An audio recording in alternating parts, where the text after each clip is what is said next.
Hey y'all, welcome back to Mrs. Montgomery Mondays, where we minister about the Master. And of course, we're going to kick it off with the glorious word of God. 2 Peter 2:21 says, "It would have been better if they had never known the way of righteousness than to have known it and rejected the command that they were given to live a holy life." You'd be better off an atheist who had not once stepped foot within a church than to attend one each Sunday morning after only God knows what, that Saturday night. And every other day throughout the week for that matter. You attending church does not mean that you'll be attending heaven. And it is my prayer that you realize that before it's too late. Jesus is Lord, Jesus is Lord, Jesus is Lord, and He's what I'm living for. I said Jesus is Lord, Jesus is Lord, Jesus is Lord, and He's what I'm living for. The gray area. When I first started praying and talking to the Lord about how He wanted me to approach this week's topic, there was a lot that came to mind because I just feel like there is so much to be covered within these three simple words, the gray area. Simply because so much of our culture and society and world as a whole even is covered in gray. And I do mean drenched in it. You hear me? But God was like, slow your roll, baby girl, one thing at a time.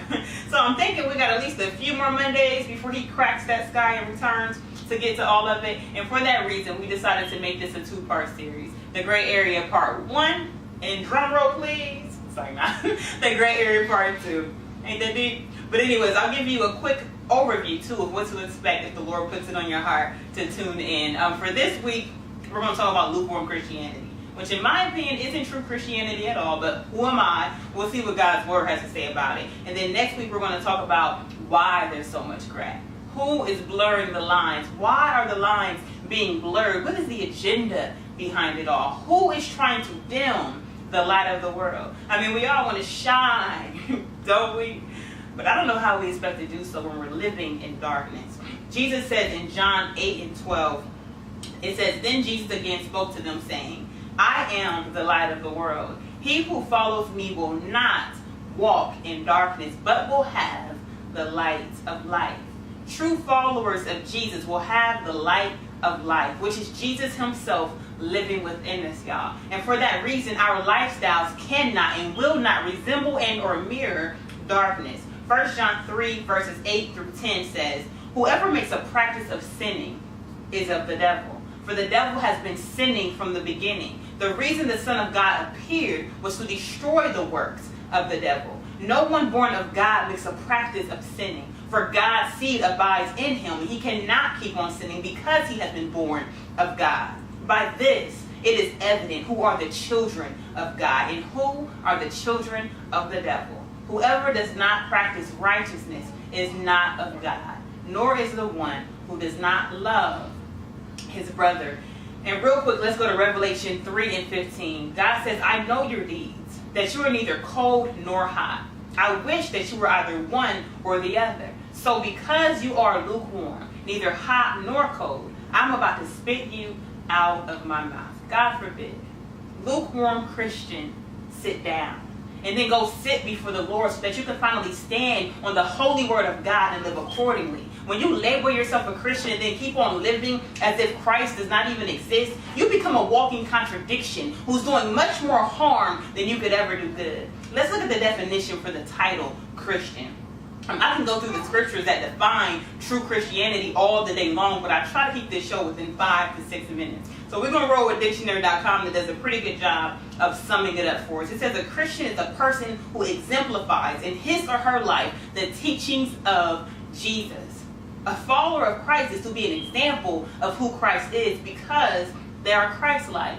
So back to Revelation 3:15, when God says, "I know your deeds," He's saying, I know how you do and how you are neither hot or cold. You ain't on fire for me because you ain't really living for me. You're not an example of who I am because you're so busy trying to mimic and be like the world. And you're not dedicated to bringing honor and glory to my name. And yet, you claim that you are mine.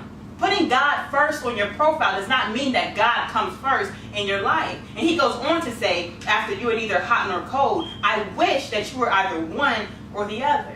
He'd rather you deny and reject Him outright than to be a so-called Christian who, after a quick scan of your life is taken, come to find out ain't really a Christian at all. So because you are lukewarm, he says, neither hot or cold, he wants nothing to do with you. And that's why it says he's going to spit you out of his mouth.